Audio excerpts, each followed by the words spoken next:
The Mystara project is proud to present part 17 of the Characters of Mystara series. In this video, we take a look at the unusual elven king, Acroshiye. Acroshiye was introduced in AC 1010, the Poor Wizard's Almanac on page 131, in 1992. Prince Acroshiye was born in AC 642 in the city of Alfli, the capital of the Alphatian kingdom of Shiye-Lawr. Some refer to this city as Alfleish. In AC 670, Acroshiye's younger brother, Prince Shiye, was born, resembling their mother. Both princes adventured in the dark menacing forests of Shiye-Lawr. Acroshiye favored magic and ranged attacking, whilst Shiye preferred swordplay. Shiye also spent time in the wild lands to the west, beyond the Kerathar Mountains, where he developed a respect for all sentient creatures. Acroshiye became King of Shiye-Lawr in AC 810, when his father, Acroshiye, was pressured to abdicate due to the effects of aging. Sometime before AC 889, Shiye slew a fellow elf who was about to kill a kobold whelp for committing a crime. Shiye thought the kobold was innocent. Shiye was found guilty of murdering a noble, a crime punishable in Alphatia by confiscation of all possessions and death. However, in Shiye-Lawr, exile is often used instead of death. Acroshiye took Shiye's possessions and was overjoyed that his rival to the throne was banished from his lands. Around AC 900, Shiye successfully petitioned the throne to be granted a kingdom northwest of Shiye-Lawr, where non-human and non-elven spellcasters could flourish. The kingdom was named Lim. Sometime between AC 939 and AC 949, General Naduksim Zardan of the Guard of the Law led his troops on illegal forays into the kingdom of Blackheart. During these raids, his troops burnt down some wizards' towers, some while the wizards were still in them. Under intense pressure from the Blackheart faction, the Grand Imperial Council coerced King Acroshiye to order Zardan to be court-martialed. Zardan was found guilty. As part of Acroshiye's deal with the council, Zardan was made to quietly join the Imperial Navy. In AC 959, King Acroshiye opposed Emperor Tai Leon IV's Alphatian spike invasion of Thyatis, on isolationist grounds. When Alphatia lost the following year, Acroshiye supported the faction to demand Tai Leon abdicate. In AC 986, Acroshiye started paying a bit more attention to one of his lovers, Lady Awella, who owns a labor hire business. Soon after, 2 children were born. Princess Acroshiye was born with health issues in AC 988, but she survived.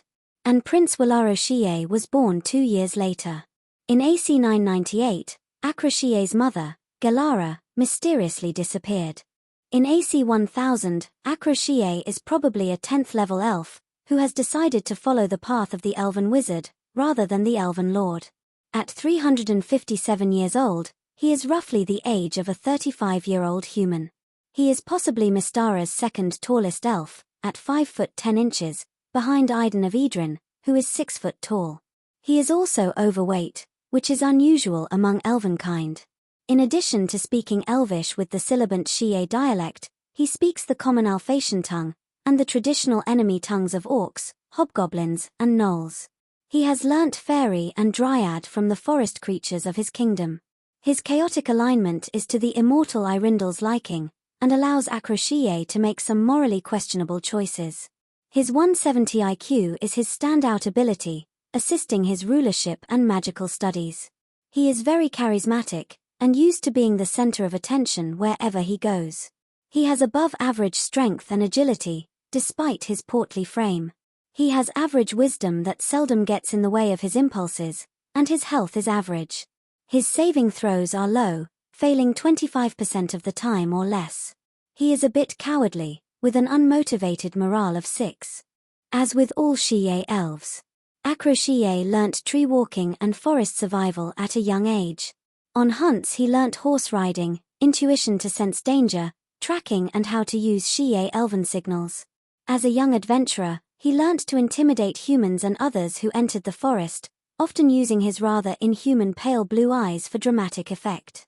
Shortly after ascending the throne, Acroshiye developed a charismatic leadership style, able to evoke strong emotions in his people to keep their land free of unwanted visitors. Due to his hedonistic pursuits, he has not progressed his skills as fast as others, and has not had the inclination to undertake weapon mastery training. His 41 hit points are above the mean for a 10th level elf with average constitution.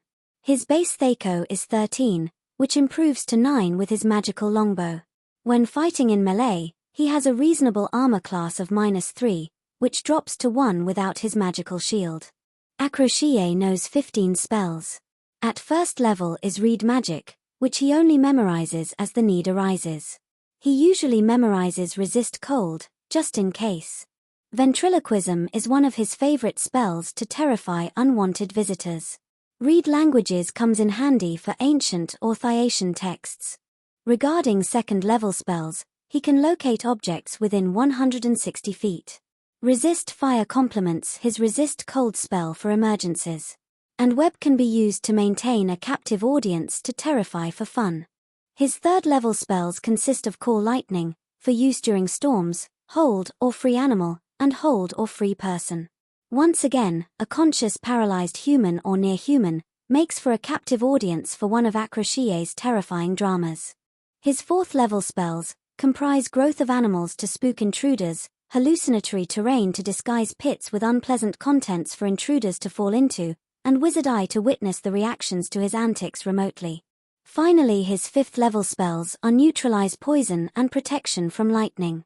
He sometimes employs the latter spell before casting Call Lightning, then redirects a bolt to strike himself, while he laughs unharmed, to unnerve unwanted visitors to the forest. Notwithstanding that magical armor automatically shapes to its wearer's body, Acroshiye had his magical chain mail specifically crafted for his portly frame. His shield +3 affords added protection in melee. Although he has a +1 sword, his preferred weapon is his longbow +3. Acroshiye values hedonism over everything else. He has personal sensual and greedy needs to be fulfilled. He overeats and under-exercises. Despite his portly frame, he has been known to break into a bit of a dance, especially when he learns a rival has died. He loves the night of the full moon on the Howling Day holiday, where he throws a wild party as his guests howl at the moon. He also fully indulges in the wine festival's holiday week. Once his personal desires are satiated, he looks out for his kin and is an effective ruler that has overseen the defense of his realm for decades from neighboring kingdoms, like Blackheart. He is almost everything Eärendil could have hoped for in a monarch of the Shiye. He is open-minded when it comes to the immortals, but sees Eärendil as a role model. In true Shiye fashion, Acroshiye cares not for human positions that elves cannot hold, like Empress of Alphatia, or Imperial Grand Counselor. He will only obey these de jure superiors if they can personally exert sufficient pressure on him. Indeed, Acroshiye may have had improper thoughts about how Ariadne could gain his cooperation. An audience with King Acroshiye could be the pinnacle of an unnerving mission to the dark, menacing forest of Shiye-Lawr. The characters are given the unenviable task of gaining Acroshiye's agreement for their patron, an agreement that does not seem to be in Acroshiye's interests. The characters are spooked by elven magic, traps, hit-and-run warning arrows, as well as dangerous creatures like Aranir, and abominations that have escaped Blackheart. Eventually they reach Alflee. The elves treat them coldly, and refuse to speak non-elven. They unknowingly break a law and are imprisoned. Brought before the king, he intimidates them for his court's amusement. But, he sees something in the characters that could be useful to him, or perhaps it is something they said. Acroshiye will agree to their patron's request with some amendments, if the party will do a little job for him. If they perform well, they won't get any thanks, but they will get the deal and perhaps some grudging respect. In another scenario, the PCs could be recruited by King Drushiye of Lim. Drushiye seeks to clear his name, and wants to force his brother to reveal, in front of the entire court, his hand in the exile judgment. Drushiye has some supporters in Shiye-Lawr to assist the PCs, but the majority of elves will be cold at best. With Drushiye's supporters' help, a rebellion starts, giving the PCs a chance to overcome Acroshiye and make him admit his brother was wronged. This concludes our look at the morally questionable, but effective king of Shiye-Lawr, Acroshiye.